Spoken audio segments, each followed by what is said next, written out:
Putrescine is naturally produced by our body, and like cadaverine, it's actually present in small concentrations in semen.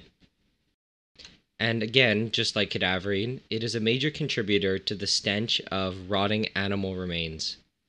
The easiest way to make it is just like our body does, and to decarboxylate ornithine. However, the human body uses an enzyme to carry out the reaction, whereas I'm going to use heat. So for this experiment, you're going to need two chemicals, but I'm not going to outline the quantities here because the amounts that I use was kind of random. You're going to need ornithine hydrochloride and some sodium bicarbonate, but honestly the sodium bicarbonate is probably not even necessary.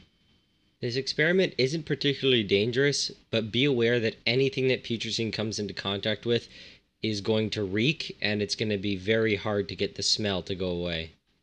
So if you plan to carry out this experiment, choose where you carry it out wisely. 1.3 grams of ornithine hydrochloride was added to a mortar.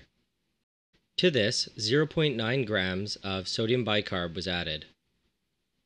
The two powders were then mixed thoroughly. The mixture of powders was then added to a test tube. The test tube was filled with nitrogen and a destructive distillation setup was made. Then, using a Bunsen burner, the destructive distillation is carried out. A yellow liquid comes over which contains putrescine, but it also contains hydrochloric acid and other contaminants. What's happening here is the same reaction that took place to form the cadaverine. When heat is applied to the ornithine, a decarboxylation reaction occurs. I included sodium bicarbonate in the mixture in an attempt to neutralize some of the hydrochloric acid that is produced. The decarboxylation reaction of ornithine is illustrated above.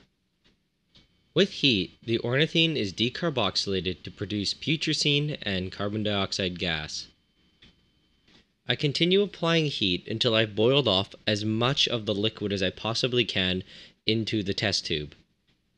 The test tube is placed in an ice bath in order to condense as much of the vapors as possible. After several minutes of heating and when no more liquid came over, I stopped the destructive distillation. This is what the destructive distillation tube looked like in the end. If you're looking to make some sort of stink bomb with the putrescine, it's actually worth keeping this test tube because it likely contains quite a bit of putrescine. The stuff that's contained in the collecting test tube is going to be much more pure, but it is nowhere near reaction grade. If you're trying to make putrescine so you can use it in another reaction, this is not the method that you should use. In the end, at the bottom of the test tube, I was left with a yellow, somewhat syrupy liquid. Putrescine is solid at room temperature, so this is definitely not pure, and it obviously contains a lot of water.